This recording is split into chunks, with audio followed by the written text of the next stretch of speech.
What if I told you the ancient Egyptians established one of the most prosperous and stable periods in their history over 3,000 years ago? Yes, we're talking about the era known as the New Kingdom, a golden period that stretched from the 16th to the 11th century BCE. During this era, Egypt flourished in unprecedented wealth, power, and cultural richness. It was a time of great artistic expression, architectural marvels, and a profound religious devotion that has captivated historians for centuries. The transition from the Middle Kingdom to the New Kingdom was an era-defining shift. Political power moved like the Nile's current, opening the gates to a new epoch of pharaohs who would etch their names into the annals of history.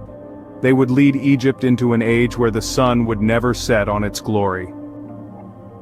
As we step into the golden age of Egypt, let's uncover the mystical world of Egyptian mythology. Can you imagine a world where over 2,000 deities rule every aspect of life? Welcome to the world of ancient Egypt, where a vast pantheon of gods and goddesses held sway over every part of life, from the rising of the sun to the flooding of the Nile. Let's take a closer look at some of the major players in this divine drama. First, we have Ra, the sun god, considered the king of all gods. His daily journey across the sky in his solar boat was a metaphor for the cycle of life and death, and his influence was everywhere. The Egyptians didn't just worship Ra, they lived their lives by his path across the heavens. Then there's Isis, the goddess of magic and healing. She was the ideal mother and wife, and her cleverness in tricking Ra into revealing his true name gave her significant power. Isis was the protector of the pharaohs and led the rituals that ensured their divine rebirth in the afterlife. Osiris, Isis's husband, was the god of the underworld and the judge of the dead. His death and resurrection were central to Egyptian mythology, symbolizing the cycle of life, death, and rebirth.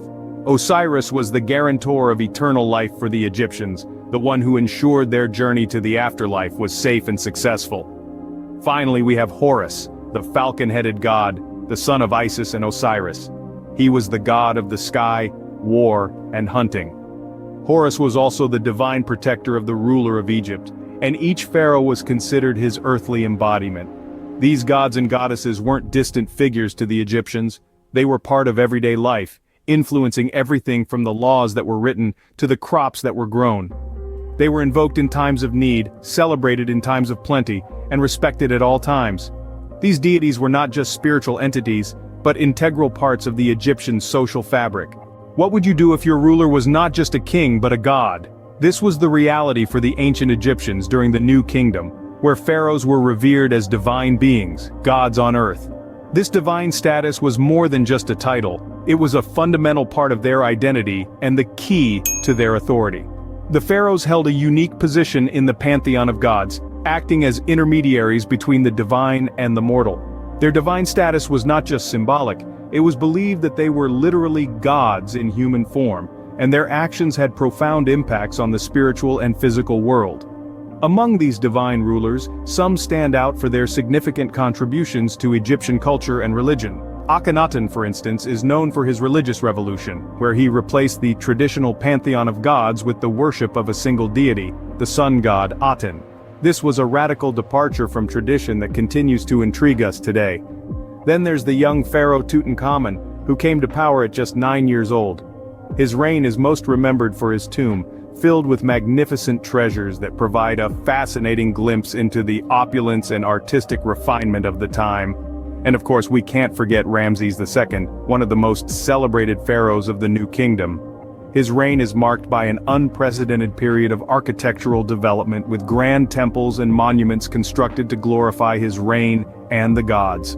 These pharaohs and many others played a pivotal role in shaping the religious, cultural, and political landscape of Egypt during the Golden Age.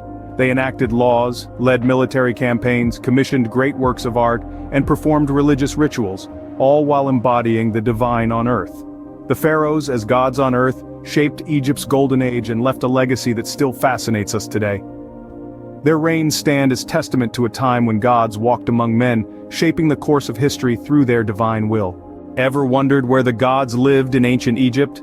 In the heart of this ancient civilization, the divine resided in grand temples, the very epicenter of religious life. These were not just places of worship, but homes for the gods, where their physical representations were housed. Each temple was dedicated to a specific god or goddess, like the majestic Karnak Temple, devoted to the Theban triad of Amun, Mut, and Khonsu.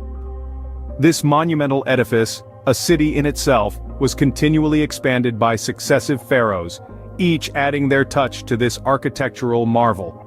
The temple complex, with its vast array of chapels, pylons, and obelisks, was a symbol of the divine king's power and his close connection to the gods. Just down the Nile River, the Temple of Luxor stands as another testament to the architectural prowess of the New Kingdom. This temple, unlike many others, was not dedicated to a specific deity. Instead, it was a place of celebration, where pharaohs were crowned and the divine birth of the God King was commemorated. The grandeur of these temples was not just in their size, but also in their intricate details. Carved into the walls were stories of the gods and the pharaohs, their victories, their rituals, and their divine interactions. These vivid depictions served as a tangible connection between the earthly and the divine, between man and God. But these temples were more than just architectural wonders. They were economic powerhouses controlling vast amounts of land and labor.